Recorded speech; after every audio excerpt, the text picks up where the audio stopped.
Bitcoin ଯେଉଁଠାରେ ଭରସା କରିବା ଆବଶ୍ୟକ ନାହିଁ। ପୂର୍ବରେ ଟଙ୍କା ସେତେବେଳେ କାମ କରୁଥିଲା ଯେତେବେଳେ ବ୍ୟାଙ୍କ କିମ୍ବା ଅନ୍ୟ କେହି ହଁ କହୁଥିଲେ। କିନ୍ତୁ ବ୍ୟାଙ୍କ ଭୁଲ କରିପାରେ, ଲୋକ ଦୁର୍ଗତିରେ ପଡ଼ିପାରନ୍ତି, ଆଉ ସିଷ୍ଟମ କେବେ ମଧ୍ୟ ଛଳ କରିପାରେ। ବିଟକଏନ୍ କହିଲା ଏବେ ଆଉ ନାହିଁ। ଏହା ଏକ ଏମିତି ସିଷ୍ଟମ ଯାହା ଭରସା ଉପରେ ନାହିଁ, ପ୍ରମାଣ ଉପରେ ଚାଲେ। ଏହାର ଏକ ସିଷ୍ଟମ ହେଉଛି ପ୍ରୁଫ ଅଫ୍ ୱାର୍କ, ଯେଉଁଠି ପ୍ରତ୍ୟେକ ଲେନଦେନ ସମସ୍ତଙ୍କ ସାମ୍ନାରେ ହୋଇଥାଏ ଏବଂ ସମସ୍ତେ ମିଶି ତାହାକୁ ନିଶ୍ଚିତ କରନ୍ତି। କୌଣସି ମିଥ୍ୟା ଲୁଚି ପାରେ ନାହିଁ, କାରଣ ସାରା ଦୁନିଆର କମ୍ପ୍ୟୁଟର ମିଶି ଯାଞ୍ଚ କରନ୍ତି ସତ୍ୟରେ କ'ଣ ହେଉଛି। ଏହା ସିଷ୍ଟମ କହେ ନିଜ ଟଙ୍କା ନିଜେ ସମ୍ଭାଳ, ନା କୌଣସି ସାହୁକାରର ଅନୁମତି ଦରକାର, ନା କୌଣସି ବ୍ୟାଙ୍କର।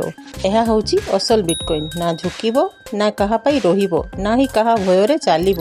ଆଗାମୀ ଭିଡ଼ିଓ ପ୍ରୁଫ ଅଫ୍ ୱାର୍କ କ'ଣ ହୁଏ, ଏକଦମ ଦେଶୀ ଉଦାହରଣ ସହିତ। ଯଦି ଆପଣମାନେ ମଧ୍ୟ ବିଟକଏନ୍ ପ୍ରୋଜେକ୍ଟର ଏକ ଅଂଶ ହେବାକୁ ଚାହାନ୍ତି, ତେବେ ସ୍କ୍ରିନରେ ଦିଆଯାଇଥିବା ପ୍ରୋଜେକ୍ଟ ଦ୍ୱାରା ଭାଗ ନେଇପାରନ୍ତୁ ଏବଂ ବିଟକଏନ୍ ସମ୍ବନ୍ଧୀୟ ଶିକ୍ଷାମୂଳକ ସାମଗ୍ରୀ ପାଇଁ ଚ୍ୟାନେଲକୁ ସବସ୍କ୍ରାଇବ୍ କରନ୍ତୁ।